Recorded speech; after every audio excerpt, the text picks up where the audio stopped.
প্রভুর সঙ্গে জুড়ে আছেন, প্রভুর আজ্ঞাকে যদি পালন করেন আপনি বৃদ্ধি পাবেন। হালেলুয়া। আজকে যদি আমরা যতজন ব্যক্তি আছি, আমাদের অনেকজনের মা বাবা আছে বা অনেকজনের মা বাবা নেই, কিন্তু বাইবেল বলছে যদি তুমি ঈশ্বরের আজ্ঞাকে চলো তাহলে ঈশ্বর তোমাকে আশীর্বাদ করতে পারে।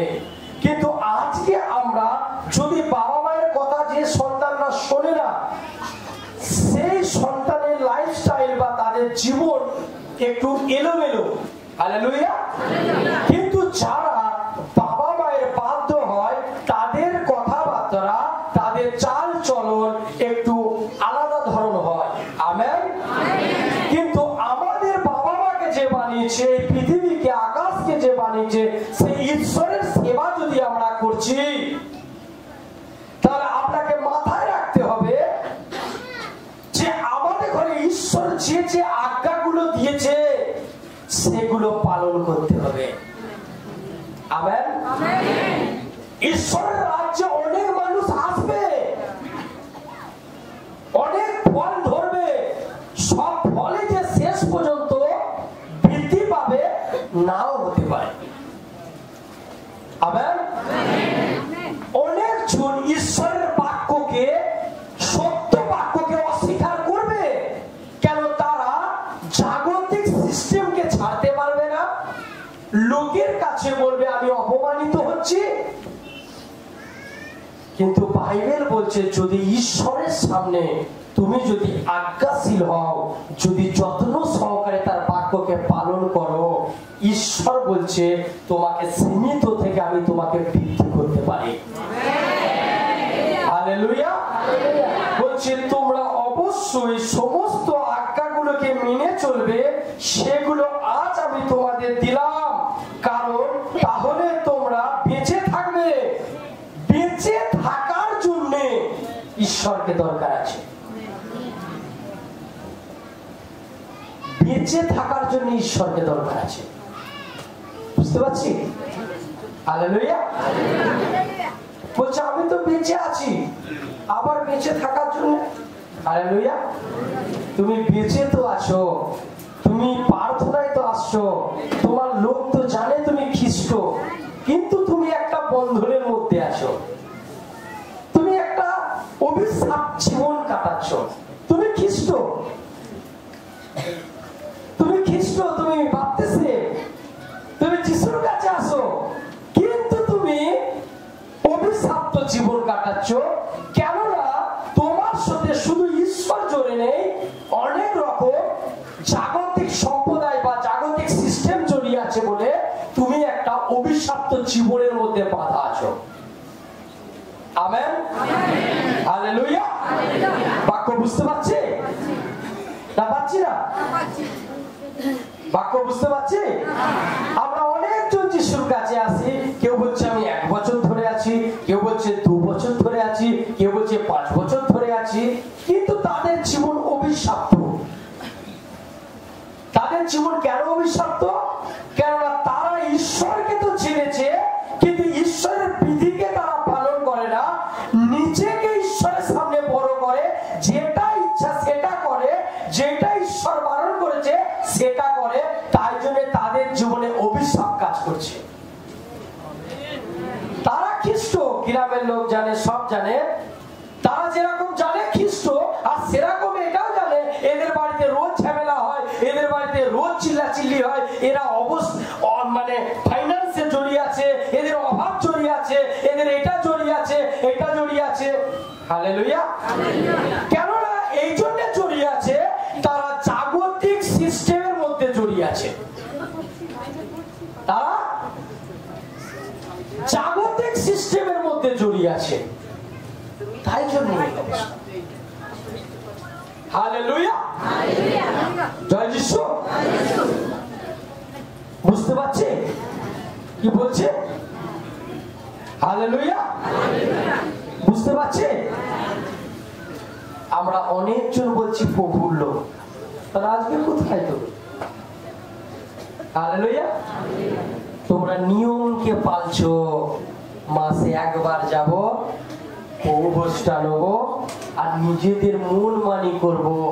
আর যারা যারা ওই সিস্টেমের মধ্যে পড়ে আছে, যত ভালো ঈশ্বরকে জানুক, যত পুরনো জানুক, আজকে আমরা এগুলো চোখের সামনে দেখাচ্ছে।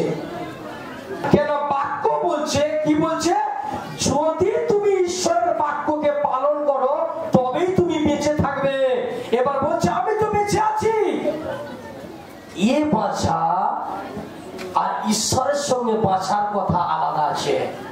বেঁচে তো আছো, কিন্তু তুমি একটা বন্দেজের মধ্যে একটা অভিশপ্ত জীবন কাটাচ্ছ। হালেলুয়া। তাই জন্য বাইবেল কি বলছে? বলছে প্রভু তোমাদের পূর্বপুরুষদের কাছে যে দেশ দেবেন বলে শপথ করেছিলেন সেই দেশে প্রবেশ করবে। বলছে তোমরা অবশ্যই সমস্ত আজ্ঞাগুলি মেনে চলবে, সেগুলো আজ আমি তোমাদের দিলাম, কারণ তাহলে তোমরা বেঁচে থাকবে, বৃদ্ধি পাবে। বৃদ্ধি পাবে প্রভু বলছে বৃদ্ধি পাবে, এবং প্রভু তোমার পূর্বপুরুষদের কাছে যে দেশ দেবেন বলে শপথ করিয়াছেন সেই দেশ প্রবেশ করিবেন। হালেলুয়া। যদি আপনি যিশুর আজ্ঞাকে পালন করেন বেঁচে থাকবেন, আপনার সন্তান সন্ততি বাড়বে, আপনার বিজনেস বৃদ্ধি পাবে, আপনার লাইফ বৃদ্ধি পাবে। আর ঈশ্বর বলেছে আমি একটা তোমাকে দেশ দেবো, যে দেশে তুমি আশীর্বাদিত হবে। হালেলুয়া। সেই দেশ তো আমাদের ঈশ্বর দিয়ে দিয়েছে, কিন্তু আমরা আশীর্বাদিত এই জন্য নয় কেননা আমরা সকলে ঈশ্বরের বাক্যকে পালন করছি না। আমেন। হালেলুয়া। বলছে সেই দেশ দেওয়ার জন্য ঈশ্বর শপথ করেছে। শপথ মানে বাধা ভাচা, মানে তোমাকে ঈশ্বর শপথ করেছে তুমি যদি আমার এই কথাগুলো পালন করো তুমি বেঁচে থাকবে, তুমি বৃদ্ধি করবে, আর এমন একটা দেশ দেবো যেখানে তুমি থাকলে তোমার কোনো অভাব থাকবে না। হালেলুয়া। তারপর কি বলছে? বলছে প্রভু তোমাদের ঈশ্বর 40 বছর ধরে মরুভূমিতে যে ভ্রমণের নেতৃত্ব দিয়েছেন সেই কথা তোমরা অবশ্যই মেনে রাখবে। হালেলুয়া। প্রভু 40 বছর ইসরায়েলকে নেতৃত্ব দিয়েছিল, তাকে খাবার জুগিয়েছিল, তার অসুবিধার সময় সুবিধাকে দিয়েছিল। হালেলুয়া। সেই টাইমের কথা বলছি ঈশ্বর। যদি 40 বছর তার লোককে যদি সে খাবার দিতে পারে, নেতৃত্ব দিতে পারে, সে কি আজ দিতে পারে না? আপনি যদি ঈশ্বরের ইসরায়েলের জাতির মধ্যে তুমি যদি সত্যি ঈশ্বরকে ভালোবাসো তাহলে ঈশ্বর তোমাকে ভালোবাসে। হালেলুয়া। আর সে কি বলছে? প্রভু তোমাদের পরীক্ষা করেছিলেন। বলছে প্রভু তোমাদের পরীক্ষা করিয়াছিলেন, তিনি তোমাদের বিনয়ী করতে চেয়েছিলেন। বলছে প্রভু তোমাদের পরীক্ষা করে যেন তোমরা ঈশ্বরের কাজেতে বিনয়ী হয়ে আসতে পারো। তিনি তোমাদের মনের ভেতরের জিনিস জানতে চেয়েছিলেন। প্রভু তোমার মনের ভেতরে যে জিনিস আছে সেটা জানতে চেয়েছিলেন। তিনি জানতে চেয়েছিলেন যে তোমরা তার আদেশ মানবে কিনা। বলছে প্রভু জানতে চেয়েছিল তোমরা ঈশ্বরের আদেশ মানবে কিনা। আজকে ঈশ্বরের আদেশ অনেক চার্চে মানছে না, অনেকজন এখানে থেকেও মানছে না। বাক্য এত প্রচার হবার পরেও মানছে না। এতে পাস্টারের বা ঈশ্বরের কোনো অসুবিধা এসে যাচ্ছে না। যারা মানছে না তারা একটা অসুবিধার মধ্যে পড়ে আছে, তারা একটা বিপদের মধ্যে পড়ে আছে। ঈশ্বর যেটা স্বীকারোক্তি করেছে সেটা তোমার জীবনে কাজ করছে না, মানে তার মানে কি? কেননা তুমি ঈশ্বরের বাক্যর মধ্যে নেই। প্রভু তোমাকে সব কিছু দিতে পারে কিন্তু তাকে মানতে হবে, কিন্তু আজকে অনেকজন তাতে মানতে রাজি নয়। তারপর প্রভু তোমার করেছিলেন এবং তোমাদের নম্র করেছিলেন এবং তোমাদের ক্ষুধার্ত করেছিলেন। প্রভু তোমাদের ক্ষুধার্ত করিয়াছিলেন। তিনি তোমাদের মান্না খাইয়েছিলেন। প্রভু তোমাদের 40 বছর মান্না খাইয়েছিলেন। খাবার দিত ঈশ্বর। ঈশ্বরের লোকদের খাবার দিত। আজকে যারা 10টা আজ্ঞা পালন করছে সে এই বাক্যকে বুঝতে পারবে, তার কোনোদিন বাড়িতে খাবারের অভাব নেই, তার কোনোদিন অসুবিধা নেই। আমেন। যদি সে 10টা আজ্ঞাকে পালন করছে। তারপর যা তোমরা আগে কখনো জানতে না, বলছে তোমরা আগে কখনো জানতে না, যা তোমাদের পূর্বপুরুষেরা আগে কখনো দেখেনি। বলছে আগের পূর্বপুরুষরাও দেখিনি। এই কাজগুলো প্রভু করেছিলেন। বলছে এই কাজগুলো প্রভু করেছেন। আপনারা কি জানেন? ঈশ্বর বড় বড় কাজ করেছেন। তারপর যাতে বলছে তোমাদের পূর্বপুরুষরা আগে কখনো দেখেনি, এই কাজগুলো প্রভু করেছিলেন যাতে তোমরা জানো যে কেবলমাত্র রুটি মানুষকে বাঁচিয়ে রাখে না। বলছে আজকে আমরা যতজন প্রভুর কাছে আসছি আমরা ভাবছি খাবার মনে হয় মানুষকে বাঁচিয়ে রেখে দেবে, খাবার মনে হয় মানুষকে বাঁচিয়ে রেখে দেবে, রুটি বা খাবার আপনাকে বাঁচিয়ে রেখে দেবে আপনি ভাবছেন। কিন্তু ঈশ্বর কি বলছে? মানুষ বলছে রুটি মানুষকে বাঁচিয়ে রাখে না। বলছে রুটি মানুষকে বাঁচিয়ে রাখে না। মানুষের জীবন প্রভুর কথিত সমস্ত বাক্যের উপরে নির্ভর করে। বলছে রুটির থেকে দামি জিনিস আছে যে ঈশ্বরের বাক্যতে নির্ভর করে। যার মধ্যে ঈশ্বরের বাক্য আছে তাকে ঈশ্বর বাঁচিয়ে রেখে দেবে। আমরা জানি যীশু খ্রিস্ট 40 দিন আর রাত উপবাস রেখেছিলেন, জানি। মুসাও রেখেছিলেন। মুসা একবার রাখেনি, 2বার রেখেছিলেন। জল পর্যন্ত স্পর্শ করেনি।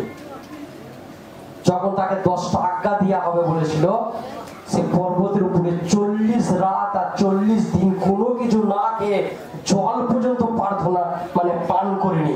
আর সে শুধু প্রার্থনা দ্বারা ঈশ্বরের বাক্য দ্বারা বেঁচেছিল। হালেলুয়া। আপনি যদি ঈশ্বরের বাক্যকে বিশ্বাস করে তাতে নির্ভর করেন, জাগতিক যতই থাকুক তোমাকে মেরে দেবো, এটা করে দেবো, ওইটা করে দেবো, আলাদা করে দেবো, এটা করে দেবো, তুমি আস্তে আস্তে এত উঁচু হবে, এত বড় হবে। যারা বলেছিল তারাই তোমার একদিন পায় পায় করবে। এর নাম নাসরতি যিশু। হালেলুয়া। মানুষ কেবল রুটিতে বাঁচে না, ঈশ্বরের বাক্যতে বাঁচে। তারপর এই গত 40 বছরে তোমাদের জামা কাপড় পুরনো হয়নি এবং এই 40 বছর ধরে তার জামা কাপড়, যে 40 বছর তারা করে নেতৃত্ব দিয়েছিল, তাদের জামা কাপড় পর্যন্ত পুরনো করতে দিন ঈশ্বর। তারপর এবং তোমাদের পাওয়া ফলেনি, বলছে তোমাদের পাও ফলেনি। কারণ তার মানে যারা ঈশ্বরের বাক্যতে চলে তাদের কোনোদিন রোগ হয় না। যারা ঈশ্বরের বাক্যতে চলে না তাদের জীবনে রোগ আছে। আমি বারবার এটাই বলছি, যারা ঈশ্বরকে জেনে গেছে খ্রিস্ট, কিন্তু তারা একটা অভিশপ্ত জীবন কাটাচ্ছে। হালেলুয়া। আর এর ফল তারাই ভোগ করছে। আমেন।